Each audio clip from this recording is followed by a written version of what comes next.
Just when we thought it couldn't get any worse for the Sacramento Kings, they completely collapse against the Detroit Pistons. Their 5-game homestand, they finish 0-5 in the worst way possible, prompting Mike Brown to call out his players and especially De'Aaron Fox. Brenden Nunes joins me to keep me from going too overboard on this episode of Locked On Kings.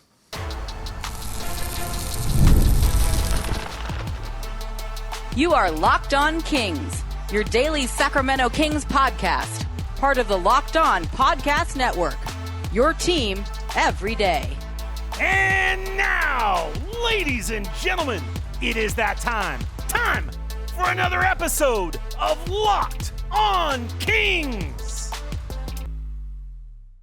Hello and welcome into Locked On Kings, your podcast hub for Sacramento Kings coverage all season long. Today's episode is brought to you by Game Time. Create a Game Time account and use promo code LOCKEDONNBA to get $20 off of your first purchase. My name is Matt George. I have the privilege of being your host here, a Sacramento sports anchor and reporter for ABC 10 News, joined by Brenden Nunes, not usually a co-host, but always a guest here of the Locked On Kings podcast. Brenden, joining me for therapy purposes. Plus, I don't think you need just one person talking to you about this game. The magnitude of this loss for the Kings could be groundbreaking and earth-shattering. So we need a couple of people to talk about this, to bounce some thoughts off of one another. Brenden, 0-5 on this homestand. Yeah. To end it, blowing a double-digit lead when you dominated the entire game to the Detroit Pistons. You let Malik Beasley get hot, and then the icing on the cake is not just you fouling Jaden Ivey for a 4-point play to allow the Pistons to win it.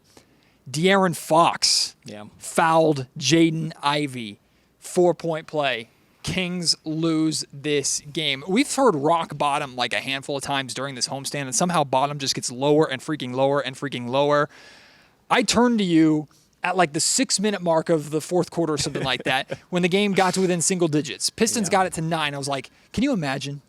Can you imagine if they lose this game? And I think I said, sadly, I can't imagine this. Well, I don't think either of us imagined them losing it that way. I mean, what's going through your head after not just what we saw on the court, but what we heard post-game? Yeah, I mean, just a gross one, really. Like, you were up 19. I thought the first half was great, specifically that second quarter. I thought it was some of the best defense they've played all year. I actually thought Cade Cunningham's end to that second quarter was pretty big for keeping the Pistons in the game rather than it getting totally out of hand. But even the third quarter, good for the most part. And then as you reach the fourth, it's just like, all right, where did the pace go? Where did the physicality go on defense?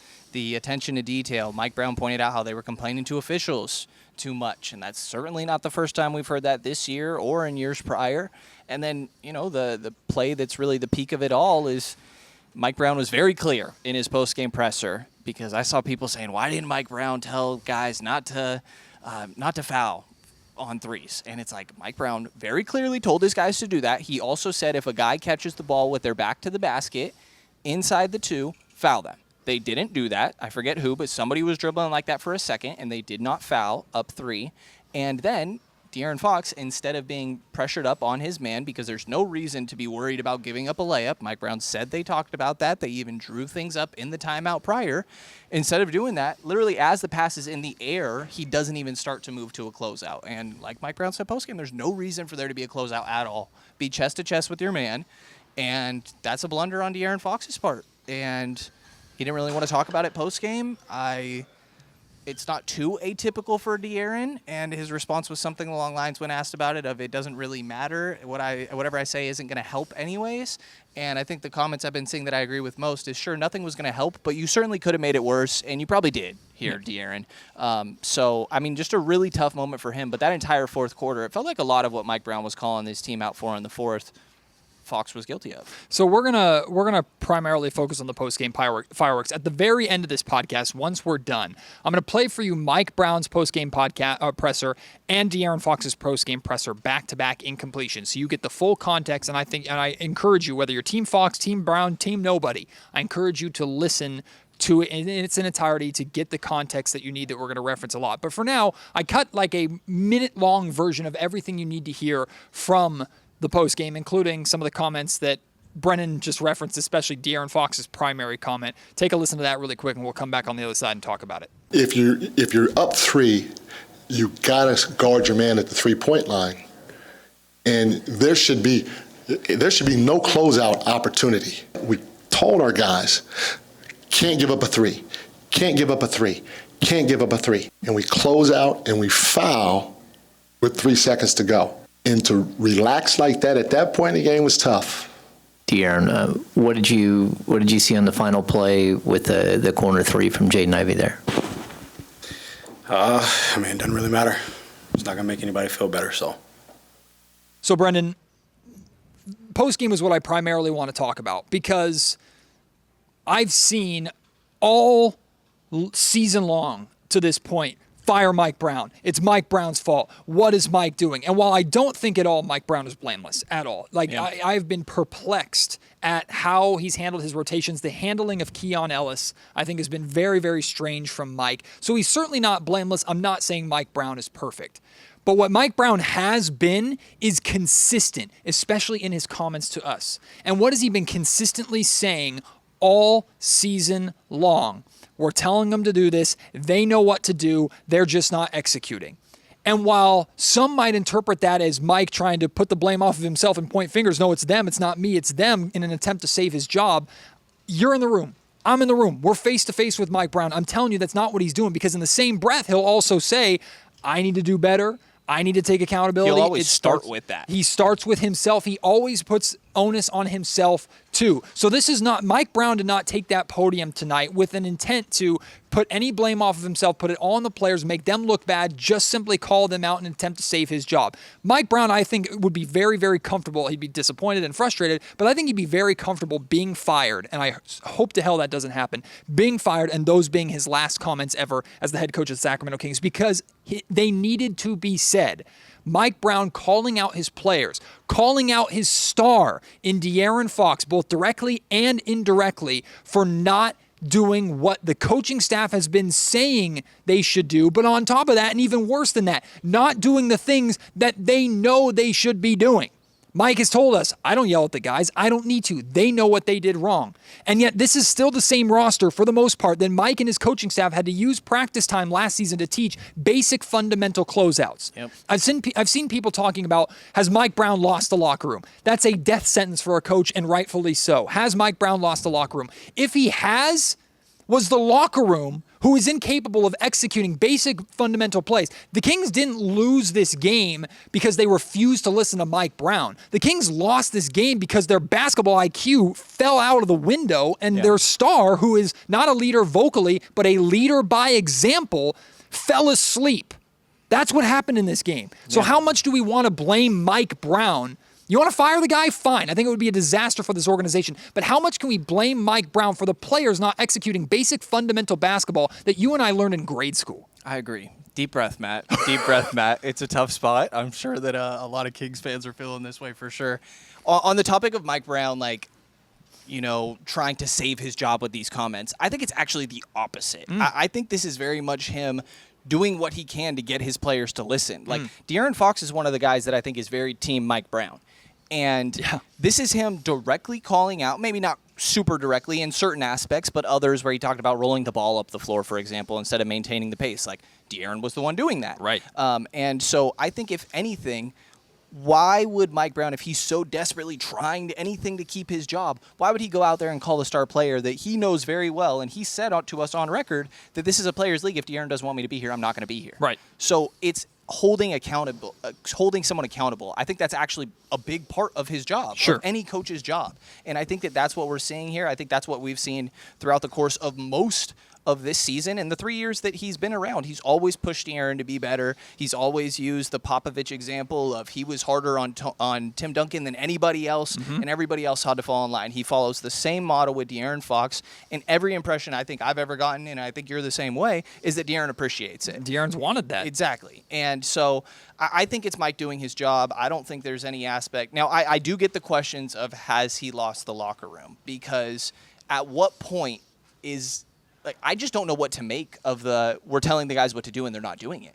I genuinely don't know what to make, because I don't get the impression that they've lost the locker room necessarily, but I don't know what else to point to when they're not at the beginning of the Denver game and then the LA game right after. Slow starts to the first quarter. and not doing exactly what was in the game plan. Offensive rebounding and not allowing the other team to get in the paint. They allowed both of those things to happen. It's like 2-3 games in a row, not executing exactly what was in the game plan. In this one, you're doing what's working. Even that very, very last play, it's in the game plan. Mike said we talked about it a bunch. We drew it up even.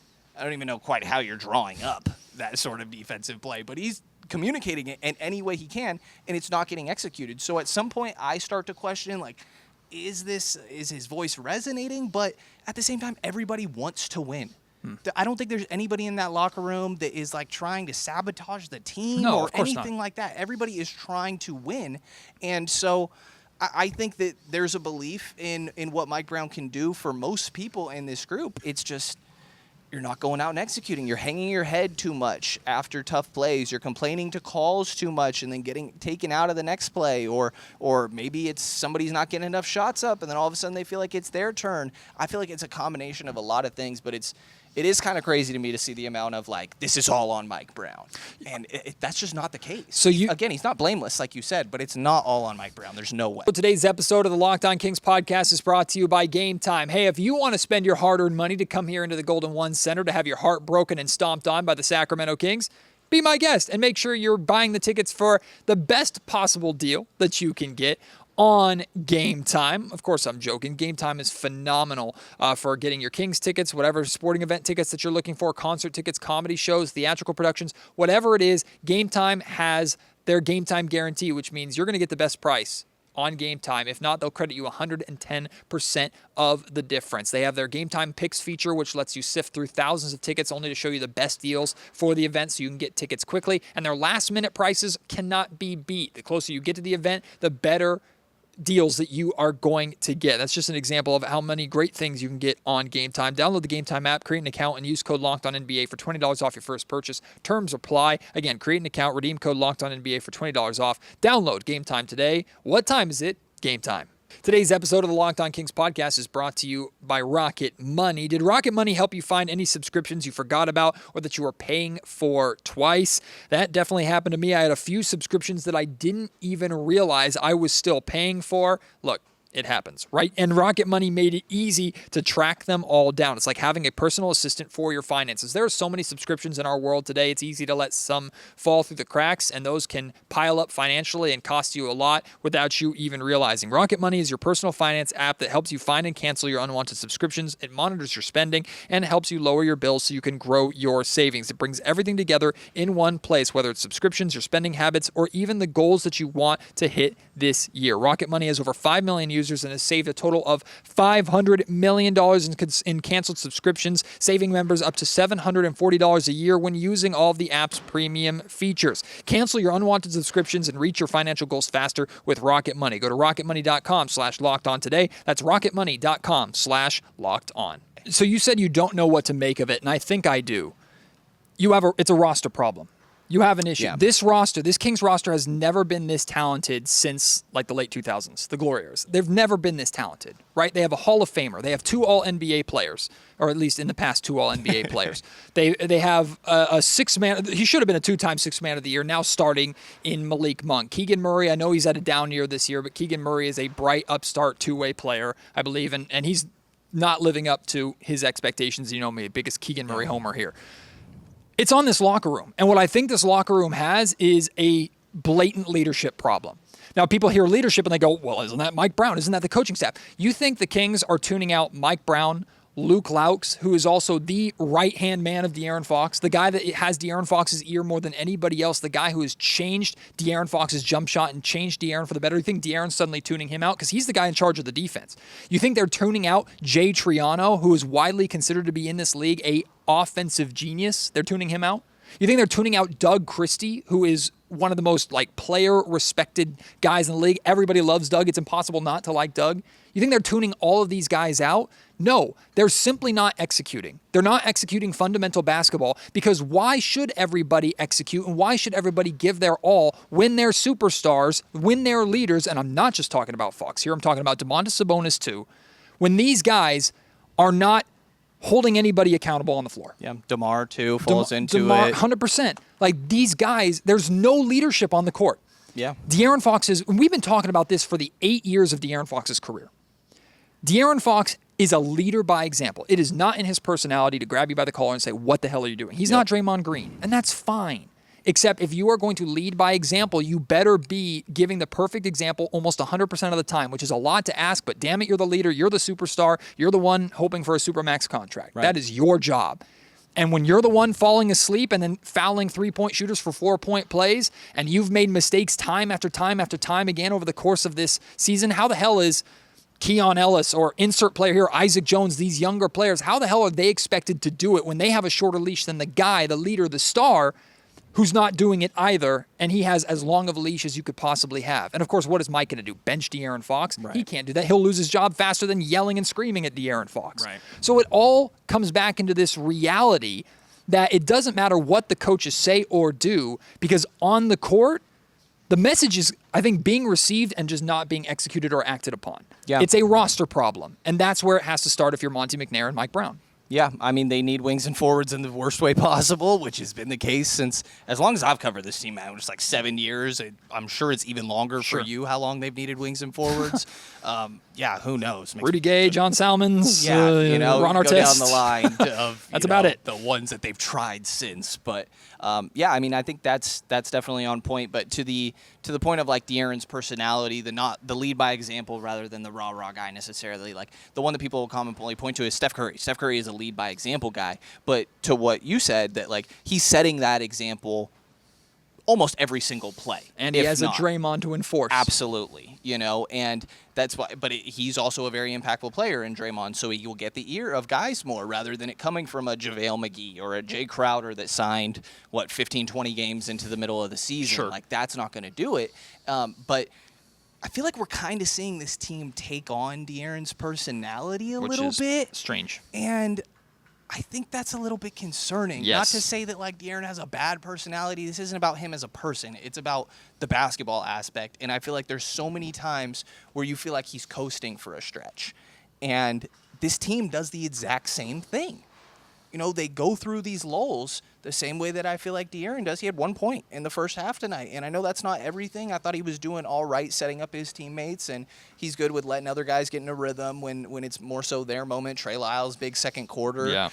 But he needs to be setting the tone by example, I think, a bit more at the beginning of games. Which Mike has talked about. For sure at the end of games. I mean, it's inexcusable what happened tonight with that play. And I don't want to make it seem like it all was because of the one play, but like you lost the game because of that play. That was the pivotal moment for sure. And it's just a brain fart. It's like you have to be locked in. Your only job there is to make sure that the guy you're guarding does not get a look from three. And certainly should not get fouled from three. I don't even know how that happens. And then you have the Pistons out here having the time of their life, as they should, because they fought well. They've had a really good road trip, but like dancing on you pretty much on this floor. And that's got to feel horrible. And the vibes are matching that around this team right Over now. the course of this homestand, you have the Pistons dancing on you. You have LeBron James screaming and yelling in your face, yelling to your fans and cussing out your rookie and Isaac Jones. Yeah. You have the Denver Nuggets celebrating after they won a game that they completely fell apart in. Lakers beat your ass twice, right? Like the Kings have been, and then not to mention Tyrese Halliburton having a time. Yeah, every team is looking at the Sacramento Kings as food. They're looking at the Kings as food because they know this team is going to hang their head. This team is going to quit. They're going to have lulls, and you can jump all over them, and you can break their hearts and break their spirit. And again, when you don't have an enforcer on this team and you don't have the leadership on this team, we saw what Dylan Brooks and the Rockets awoke in De'Aaron Fox. Bullies. Badass. Yep. Love it. And we saw when De'Aaron gets to that point, we've been talking about this for years. When De'Aaron gets to that point, look out everybody else, right? But why does it take that to get to De'Aaron Fox? And why didn't LeBron James cussing out his rookie do that to De'Aaron Fox? Like, why? Right. And you're right. I think this team is taking on De'Aaron Fox's personality, which is concerning because the one thing I'll say about Fox is 3-4 years ago when things were really, really bad, and it was 4 years ago now, like the era of do-rag De'Aaron. It was the same vibes tonight. I had flashbacks. I could actually see the clip. He had an orange do-rag on, and I forget what the loss was, but after the game he said, what does it matter? It's not like we're in the playoffs or something. Yeah, and same vibes tonight. And he was going through it. And I remember everybody being concerned about him and feeling bad for him. De'Aaron has developed, because the vast majority of his career has been in hell, in basketball hell. De'Aaron has developed an ability to leave this arena and leave the frustration behind and go home to his family. He's a family man. He has 2 kids, all that. I actually think that's healthy. I agree. I think it's healthy. I think it's good for De'Aaron in that sense. But that can't come into the building with you. And that version of De'Aaron, I think, is showing up too much on the floor, and the Kings are flailing because of it. Yeah, it's a tough spot because I agree with you. I think it's a good trait to have. I also don't get the impression it's as black and white as he maybe makes it seem, you know. I'm sure that this one stings a little bit. To what extent, who knows? But, yeah, I mean, you just have to set the tone. And, to everybody like, oh, he looks checked out. Kind of.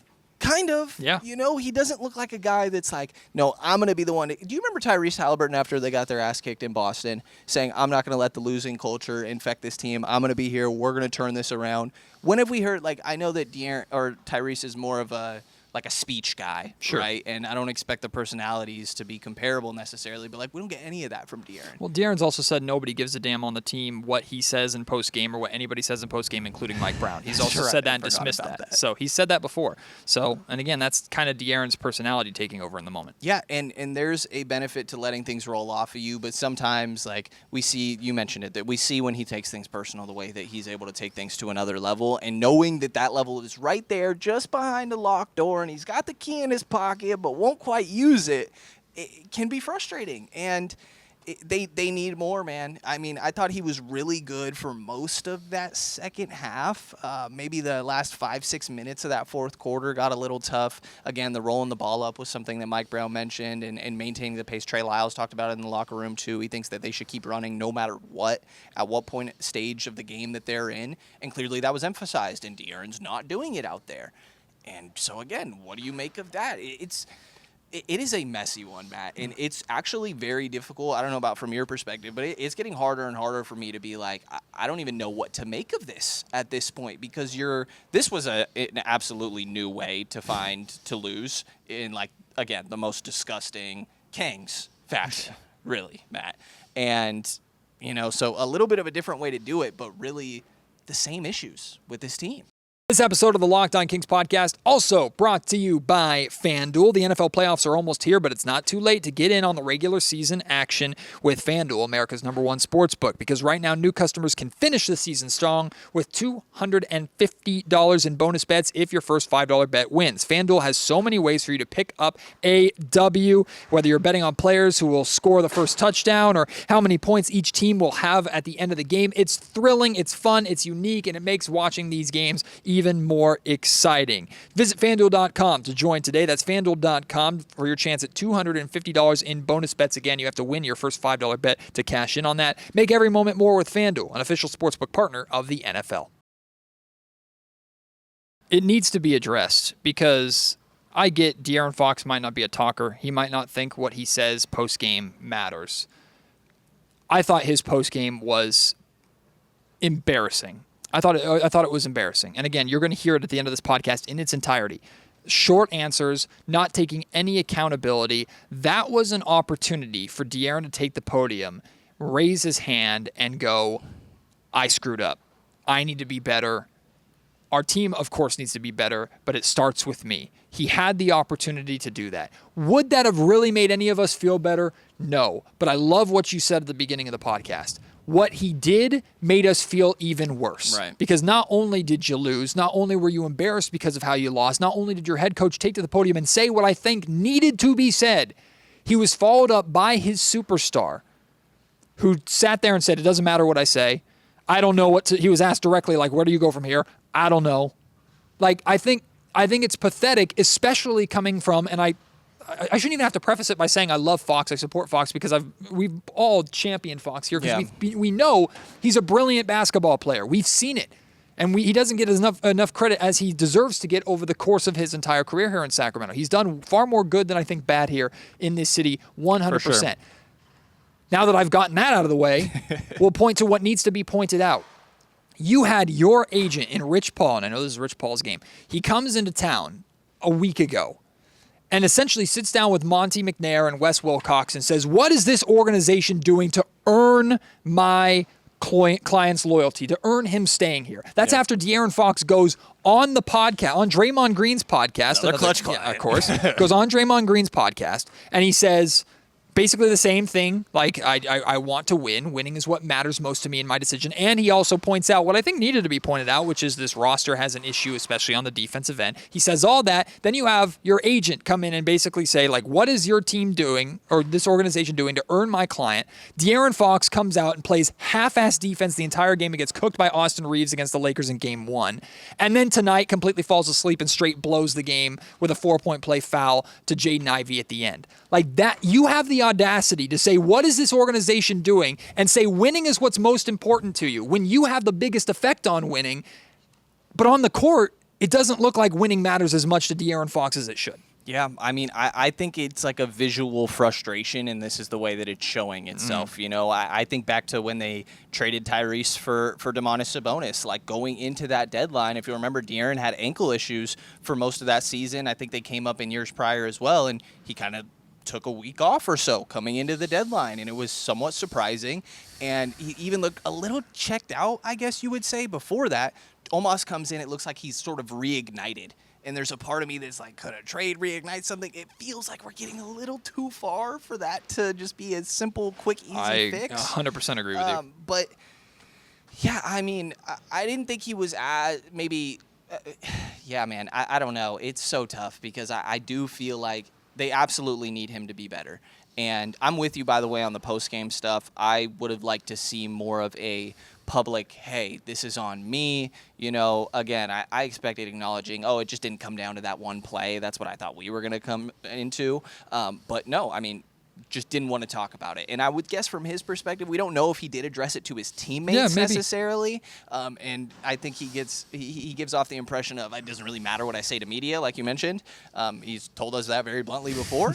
And so, sure, whatever that may be, but there needs to be a sense of it at least in the locker room. And we don't know, but I don't think we've been given an impression to think that that's what's been going on. There was no mention of that from Mike Brown, who I feel like typically would say something. And it's just a spot where, yeah, I mean, De'Aaron he's starting to look a little checked out, man. And not even just starting to. He's looking at that point, and I think his frustration is understandable, but it's kind of a chicken or the egg thing because, like, it's easy for Dallas to say, hey, yeah, we're going to trade 2 future first-round picks that are very lightly protected to go get P.J. Washington and Daniel Gafford because we think we have a top 5 player in the league. It's a lot harder for the Kings to be like, oh, yeah, you know what? Let's go trade our 2030 unprotected pick for who? Cameron Johnson? And then what happens if De'Aaron Fox isn't here at that point? Because De'Aaron is not the same level as Luka Doncic, and that's the reality of it. You're talking about a top 25 guy, maybe 2 top 25 guys if you throw Domas in there, rather than a top 10, and that puts the front office in a weird spot of, like, it's both ways, where I can see De'Aaron's frustration, but I can also see the other side of, is he good enough to be a number 1? There is an element, too, of if you're, like, asking De'Aaron Fox, like, what more do you need? Like, yes, defense and size, of course, is important, but, I mean, look at the talent that you have around you. We compare this to, like, DeMarcus Cousins. Yeah. Think about if DeMarcus Cousins had the talent that De'Aaron Fox has around him. I'm not saying the Kings would have won, but DeMarcus never had close to this. I mean, he had 2 other 20-point scores at one point in Rudy Gay and Isaiah Thomas, and the rest of that team was a dumpster fire. And sorry, I know you're a Rajon Rondo fan. That was not the best version of Rajon Rondo that was in Sacramento. I'm a bigger IT fan, so. Well, that's true. And he cooked, that's for sure. He did. Like, Fox has so much. I think this is what bothers me the most about postgame. Let's say Fox is right. Let's say no matter what he said at that podium, nobody in that locker room cared. And let's say he did say something postgame to where they listened to him or whatever. That's fine. I'm not even talking about his leadership with them in that moment. What we saw from De'Aaron postgame was the continuation of a pattern and fueling the fire of arguably the biggest problem with this organization, which is, again, on-court leadership. Yeah. Here, it wasn't the end-all, be-all, but that was an opportunity for De'Aaron Fox to show, no, he is a leader. The Kings do have leadership. Here it is. And it wasn't. So, like, now we have... I've kind of given up on that, Matt. But then he's not the guy. Like, that's the reality. If you've given up on... then the problem's never going to be fixed, and now the Sacramento Kings, and I hate to say this, now the Sacramento Kings have to consider sending him to San Antonio or Houston or wherever the hell they can get the best package for. And Does that make this organization better? Probably not, because De'Aaron Fox is a star. But if De'Aaron cannot lead and be the number one guy, you're wasting your time here. You're treading water, and you're going to spend more assets like future first-round picks to do nothing. It's just not going to work. Yeah, I do think, like we mentioned a little earlier, there's a difference between like a number one and the leader necessarily, but ideally they're one and the same, right? And it's you need more from him, absolutely. And it's a tough spot, Matt. I'm like laughing a little bit sitting here because who would have thought 31 games into this season this would be the conversation that who we're would have having, thought man? when I matter when the Kings signed De'Aaron or DeMar DeRozan, we were talking about like the Kings just became unstoppable in the clutch. They're not just bad in the clutch. They're 3-11. horrendous. They found every way to lose in the clutch. And it's kind of fitting, too, because De'Aaron hit a couple of big shots in the clutch. He did. When I tweeted out, that looks like 2023 Fox again. Here we go. Like, De'Aaron, this looks like 2023 Fox. Like, that big shot, De'Aaron Fox. De'Aaron's going to lead the Kings to this win. It got a little dicey. I was ready to talk about on this podcast. Hey, it was a little more uncomfortable than you wanted. But, hey, not only did you end the losing streak, you got to win in the clutch time. You kind of reestablish that. You feel good. You know you can grow, but you feel good about this. Nope. You freaking blew it in the clutch again. Like, who'd have thought, forget like talking about the Kings being this bad. Who'd have thought the Kings would be quite literally one of the worst clutch teams, period. 3-11 now in games decided by 5 points or less. It's sad how easily this season could look so much different. Like, we could go back down the line, and there's no point in doing that. At one point in this game, Matt, I turned to Frankie, I think at like halftime. I was like, this is one of their better wins of the season. It's probably, or would be. It's probably not Houston. It's probably not Phoenix, but this is a solid, like, they played great in that second quarter. It was probably into the third quarter that I had that feeling. Yeah. And you just found a new way to lose, and it felt like once you reached a point like 4, 5, 6 minutes left, it's like there was an angst in the stadium. It's like everybody knew, oh my God, are they really going to find a way to do this? It would have been better if they were blown out. Honestly, it would have been better if they were blown out. Truth be told, it would have been better because at least it was like, okay, you follow up the Indiana Pacers blowout with another blowout to the Pistons. Like, this team is terrible. To have that happen, to be taken on that emotional roller coaster and for it to end that way, like, again, I am not Team Fire Mike Brown at all. I think that would be a disaster for this organization. That's the kind of game that the straw that breaks the camel's back. Absolutely. Right? That's the kind of game where you're like, we got to do something. And, of course, the easiest thing to do is to fire the coach, which, again, would be so stupid for this organization to do. I'm picking up my phone real quick if I hear a notification. I'll tell you that. Well, it's a good point. I should turn that notification Yeah, on. not necessarily Just to be this safe. moment. You never know. You never know. Next couple days, man. Like, going to be a practice tomorrow. We'll see. I mean, again, it's the same stuff being said. I don't even know quite what to ask at this point. It's after last game. Is this the low point of the season? After this one, it's a pretty low point, huh? Like, keep digging. Yeah, exactly. And it just keeps getting worse. And I actually thought there were some positives in this. I thought that Mike changed his rotations a decent bit, where Keon's coming in for Malik Monk around the 3-minute mark. I liked that. You're getting DeMar more getting to run the show with his own unit a little bit. Keegan Murray was aggressive at the beginning of the game. Not always the greatest result, but I like the aggressiveness for the most part. And then that all goes out the window, and it doesn't even get to be talked about. You know how much we should be talking about Trey Lyles tonight? I agree. That man, he had like 15 points in. Brilliant. Yeah, he was ridiculous. Brilliant. He was ridiculous. And there's like, there's your captain of the second unit. If Malik's going to start, there's your captain of the second unit. One of the kind of vocal guys, by the way. Kind of. He's the guy that'll grab like Brooke Lopez by the neck, I guess, if he needs to. But like, if Trey Lyles is your enforcer, again, probably Sacramento Kings have a problem. That's no disrespect to Trey. But we should be talking about how great of a game Trey Lyles had. But it doesn't matter. Like, how many times have we said it doesn't matter this season? Fox scores 60. Doesn't matter. They lost. Domantas Sabonis triple-double. Doesn't matter. They lost multiple times. Epic Kings comeback in Toronto. Doesn't matter. They lost. Keon Ellis had 6 threes or something like that. Or was it 9? Yeah, he had 33 points. Yeah, like a 33-point game. Doesn't matter. The Kings lost. Like, how many times can we say that in a season? And we're 30-1 games in or whatever we are. Yeah. It's a 5-game losing streak. I am losing hope every passing game at the idea of, one win streak could change a lot. And it's like, no, you're falling further and further. All of a sudden that, 5 or 4-11 in the West, you seem like you're a little bit further than the rest of that group. Mm-hmm. And, De'Aaron's comments yesterday or day before Christmas Eve, people didn't love. And I thought very understandably so. He said we kind of put ourselves in a position where we don't control our own fate. Again, kind of on brand for De'Aaron Fox. I personally that's the reason I transcribed that quote when I put it out, because I'm like, that's a little weird. But I understand what he's saying from the aspect of, like, you need other teams to screw up a little bit here as well. Not that there's nothing you can do yourself in terms of what you can control. But, man, like, this team should be so much better. And I think we've seen the reality of DeMar didn't fix any of their problems. But I definitely thought he should help the offensive lulls.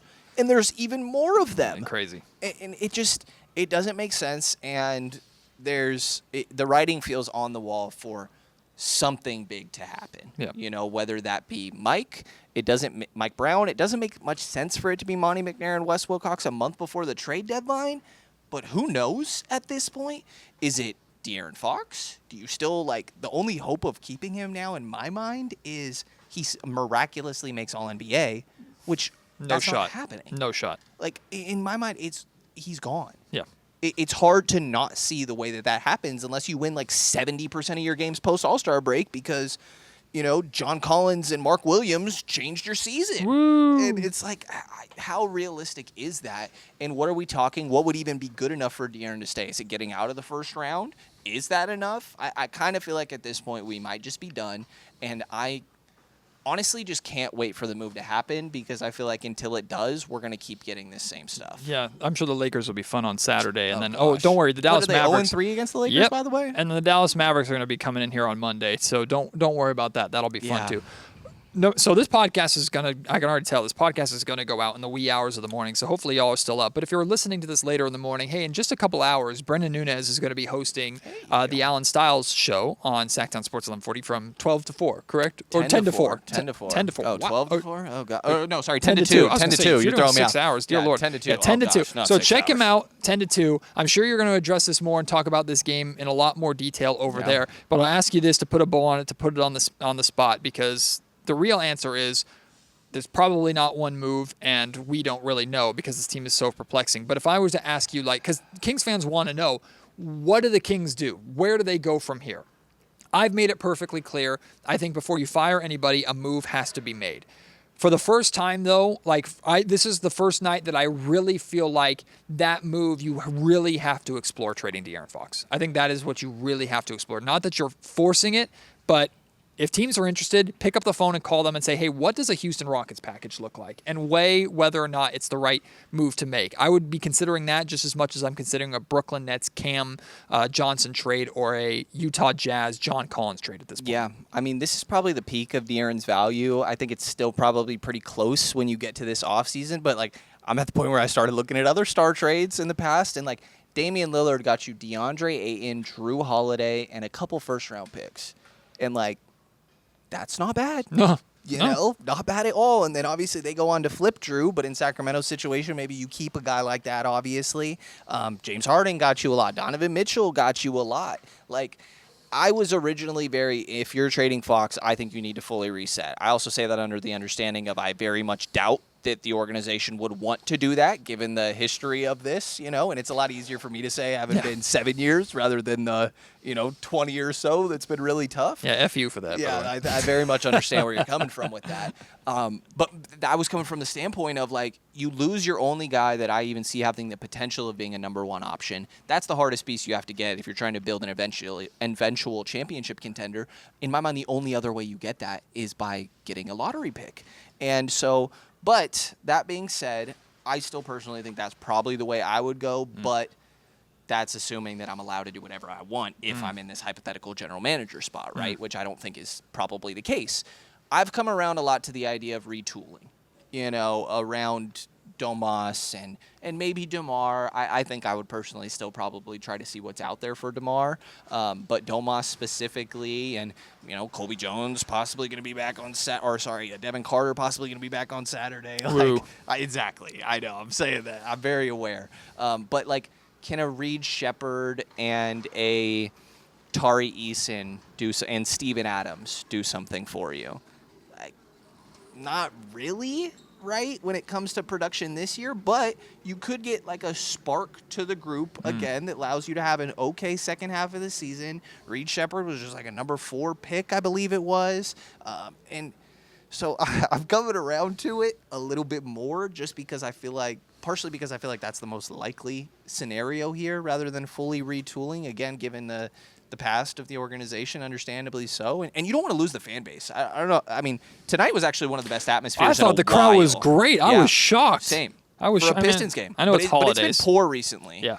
And I think that's understandably so. You know, the product hasn't been what I think it was hyped up to be after the addition of DeRozan. So I've come around more to the idea of, all right, what is retooling like? Again, a Reed Shepherd, a Tari Eason, for example, or can you try to get Jalen Green? You know, I don't think Jabari Smith Jr. would be part of those conversations, but maybe, you know, is Stephon Castle part of these conversations? Like, I can get myself personally a little bit excited about some young, upcoming talent as being, you know, all of a sudden it's Keegan, it's Devin Carter, and it's Reed Shepherd or it's Stephon Castle, and they're all playing with DeMar DeRozan or more so Domantas Sabonis and potentially DeMar DeRozan, Malik Monk, who, by the way, Malik Monk would get you a lot of value. I know you don't love that conversation, and I don't blame you. You ain't wrong, though. But I guess I've come around to the idea of retooling a little bit, even though I think that's kind of signing up for mediocrity.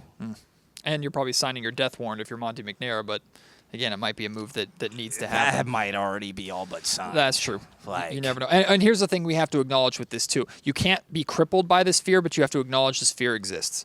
You trade De'Aaron Fox, he might go on and shine elsewhere. Yeah. And you just, especially if you trade De'Aaron Fox and he goes somewhere, let's talk like San Antonio, for example. De'Aaron Fox is not number 1 in San Antonio. It's Victor Wembanyama. It's actually perfect. It's literally perfect. HB back. And you, well, hold on, stop. And I love HB. Like the reality that you have to face. If De'Aaron goes somewhere where he is 1B or number 2 to a star, he's probably going to be great. Yeah. If he goes somewhere where he's 1A, they might eventually run into the same problem, but he's probably still going to be really good, and then he's going to come to Sacramento, and imagine that first game back at Sac. He's going to cook the Kings. It's going to happen. So you have to acknowledge that exists, but you also can't be crippled by it. No, there's nothing you can do about it. If that happens, like if that's the move to make, you have to make that move. And this is, again, the first real time that I'm acknowledging. Initially, I acknowledged it as, well, maybe you do it so you don't lose De'Aaron Fox for nothing. Yeah. Now I'm acknowledging it as maybe this is what has to happen for this organization to get to where they need to be. But you know what I think is tough here, actually, is we're talking about, like, front office probably on a hot seat, right? If, as an owner, say that you're at the spot where you don't have that much faith in the front office, why are you letting him trade De'Aaron Fox before the trade deadline? That's true. You know, if you are already like, I don't know about this front office, you're not going to let them be the ones to move De'Aaron Fox. So during your job interviews, after you fire Monte McNair and Wes hey, Wilcox, what are you going to? Yeah, I was going to say, hi. For? What would you get for De'Aaron Fox if I give you this job? Yeah, Well, would not surprise me. We've heard politicians promise less. That is very true. So That's very true. We'll time see. and time again. You never know. Brenden, thanks for not allowing me to melt down into utter chaos with this podcast. Look, we all want the same thing, obviously, and we're all perplexed. We're all stunned. We're shocked. Like, there were fans booing at the final buzzer, but mostly everybody was just standing there stunned and looking around like, how? Like, how? I was laughing, Matt. I kind of laugh when bad things happen. I'm not going to lie. People are going to throw stuff at me. I was laughing too, but I was laughing from the standpoint of, like, you can't be serious. Yeah, agreed. You can't be serious. Like, and it was almost impressive. Well, like, in the worst way possible. In the worst, that devil on your shoulder. How that's just in like, the yes. world do you let that happen? And, I mean, we talked about it, but De'Aaron of all people, like, come on, man. Well, you know, some of these episodes I acknowledge, like, I go to bed and then I'll wake up the next morning and I'll be like a little refreshed. I'm like, okay, it wasn't that bad. Let's see where we can go from here. I'm waking up tomorrow morning feeling like I got hit by a truck. I can tell you that right now, because again, there's no like it gets better. It doesn't feel like there's an it gets better in sight as of right now. It feels like something has to happen, and it's very, very easily the wrong thing can happen. And I will make it perfectly clear for you what the wrong thing is. Firing Mike Brown. I agree. In my opinion, I think it's the absolute wrong thing to do. It might happen anyway, and to which you go on, right? But if Mike Brown is gone, the slim shadow that anybody in this organization has to hide behind is gone too. It's gone. Now, don't- nobody can hide. Yeah, I don't know where you go after that. I wouldn't be like super shocked if it happened or anything, but what I can't come to terms with is like, what do you do from there? Like, as much as Mike called out De'Aaron tonight, we talked about it. I think De'Aaron is a Mike Brown guy. That's the writing on the wall for De'Aaron. Sure. Which we're already at that point probably, so take that for what you will. But who becomes your head coach? Yeah. Is it Jay Triano at whatever age, where I'm assuming he probably doesn't want head coaching responsibilities at this point? He's a very laid-back guy. You're not able to do that at the head coach spot. Is Luke Laux going to be like, oh, yeah, I'll take my mentor's job that he just got fired from? Yeah. No. I'm sure an interim coach would do wonders for this team. I've yet to hear anybody name me an interim head coach. Okay, well, the two examples are Joe Mazzulla. Very rare, very different. Does not count. Was in a great team. He's like, hey, we're going to keep doing what we were doing. Hey, here's by the way. superstar roster Yeah. because Ime Udoka decided to be frisky. And the other one is, I believe it was David Blatt getting let go for Tyronn Lue. And they had LeBron James and Kyrie Irving. And you come to find out Ty Lue, really, really good coach. And so you're going to roll the dice that you get that instead of, Luke Walton was here tonight. Oh, You was know? he? Oh, God, yeah, he he's is. the Pistons' lead assistant coach, man. I didn't realize till there the is end of the game. nobody I happier didn't realize walking till off the end of court the than game, Luke man. Walton. Luke Walton Yeah. could have flipped the bird to the crowd and nobody would have noticed. Yeah, I mean, you know better than me. How many head coaches? It's a Matt? carousel. It's a ridiculous amount. And Mike has got to feel like one of the better ones that's been in Sacramento, Literally, right? he's one of three that have actually won Yeah. in this city. Rick Adelman, Saint, him. Yep. That's it. Yep. So, yeah, we want to do this again? We want to hop on this carousel again? Be my freaking guest. I don't want to. The Kings might end up choosing to do that, and you don't make decisions based off of fear of your past. I understand that. For sure. But we have to acknowledge how bad it was and how bad it's been and understand that if you open that can of worms again. Also, I think that's another surefire way to get De'Aaron Fox to leave. You think Fox wants to go through that nonsense again? Absolutely not. I'd bet a lot that if Mike Brown is fired, that's Fox. guaranteed. Especially that if De'Aaron Luke Fox goes is gone. with him? For sure. Yeah, if Luke Laux is gone, Fox is gone too. Yeah. I struggle to see a world where Mike Brown isn't on this team and De'Aaron Fox still is. I struggle to see a team where De'Aaron Fox is on it next year, at this current point. I think it's kind of where we're at, unfortunately. I did not think we'd be here, Matt. Nope. What are we, the day after Christmas? Yeah. Something like that? All the holiday fun is gone. Oh, God. All the holidays Oh, fun is God. gone, that's for sure. All right, well, let's do this. Let's wrap it up. We'll go, not together, take an ice bath. Because Well, thanks for clarifying. Yeah. You never want to assume with the we can bring the listeners camera, Well, No.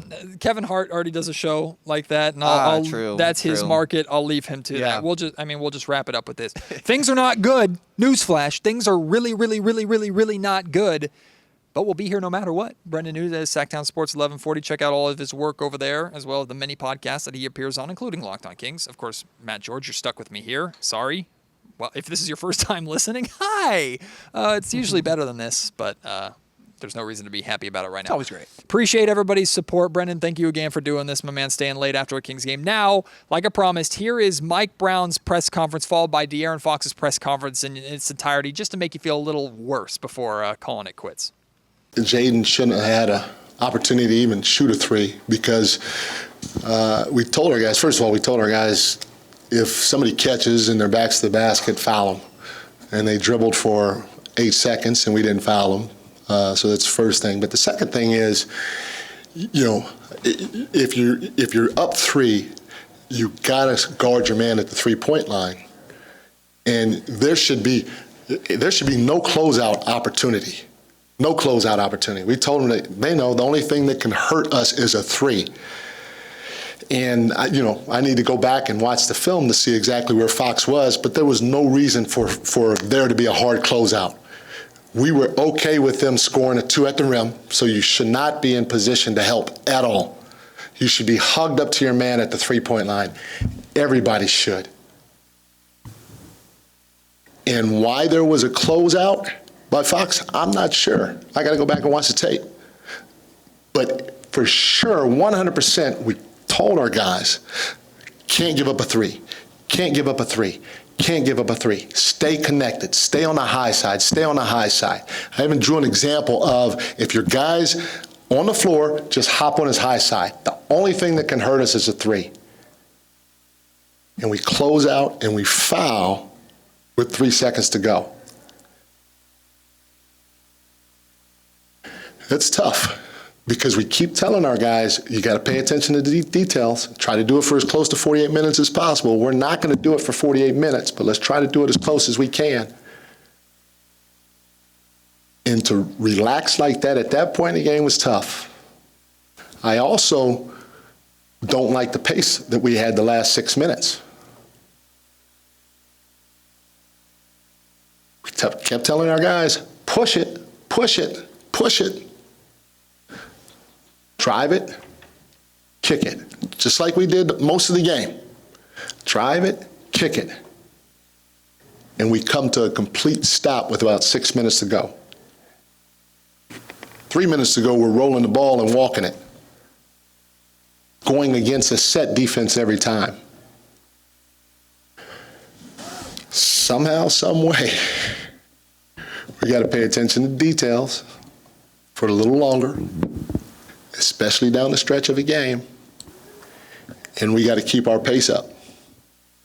That's who we are.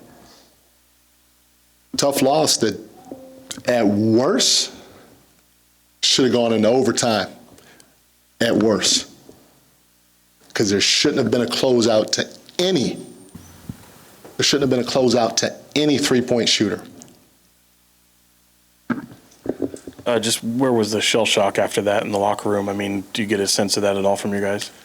It's a tough loss, especially when we control the game like we did, and then we come to a stop at the end in the fourth quarter. We give up 37 points. 37 points. And part of the 37, like, we got to have some form of mental toughness.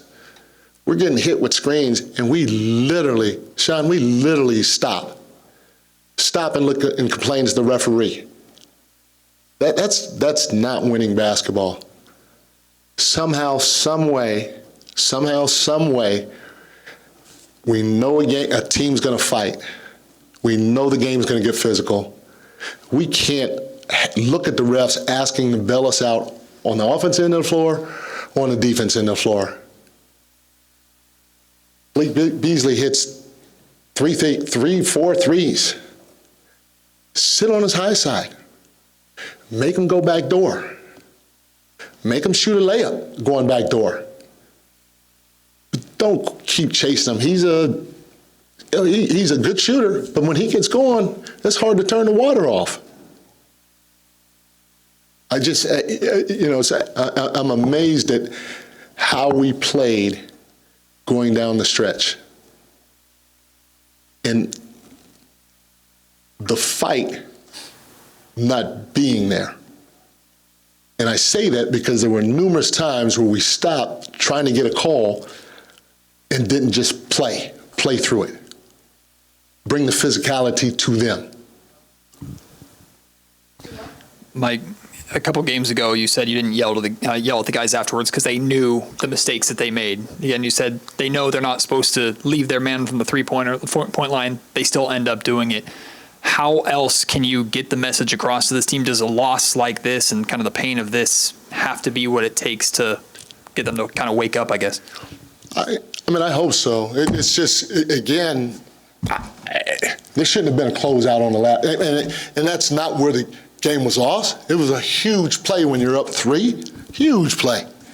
Shouldn't have been a single closeout on that floor at the end of the game. But having said that, I don't know why our pace wasn't there, and our physicality defensively, where we want to go win the game and not ask the refs to help us win the game, wasn't there. And I'm disappointed in all those things. Maybe a loss like this helps us, I don't know. But we got to wake up. What do you see from your team defense that second and most of the third that was working well and then didn't carry over into the fourth? There was a fight there. There was a fight, that's all. Our guys tried to play the right way. We brought a level of physicality to the game. And then we boxed out, got it off the glass, and pushed it in transition. When the game got tight, we let our foot off the gas, and we looked to the officials to help us win the game instead of just going to get it. Do De'Aaron, what did you see on the final play with the corner three from Jaden Ivey there? I mean, it doesn't really matter. It's not gonna make anybody feel better. So. De'Aaron, where's the frustration level at for yourself and for the locker room right now? I mean, you know, we knew this was a game that was winnable. We gave ourselves a chance to win going into the fourth quarter, and we didn't do a good job. Mike was pretty critical of just the lack of fight down the stretch from you guys. Did you feel there was a let up there on your guys' end when it came to that? I mean, we gave up 40 points, so we did a much better job in the second and third quarter, and we didn't do that to start or finish the game. Fox, the clutch, both offense and defense is stuff Mike's talked about too, but it's clearly taken a step back this season with the implementation of DeMar DeRozan, or whether that's involved or not. What's just your perspective on this team in the clutch in a moment or an area where you were so good a couple of years ago and this year just have struggled so much? We got to be able to finish games better. You know where the shot's coming from, and we have to be able to get stops. Just where do you feel like this one landed with your guys after the game, just the shock of this amid this kind of 5-game skid now? I mean, I think everything that could have gone wrong in the fourth quarter did. So, like I said, we gave ourselves a chance going into the fourth, and we just didn't do a good job of it. De'Aaron, what do you feel like has to change right now? What do you guys have to do? I don't know. Yeah, De'Aaron, where do you go from here? Like you said, I don't know just now, but like, what do you do as kind of the leader of the team to move on for Los Angeles? I mean, just try to be ready to play. Thanks, everyone.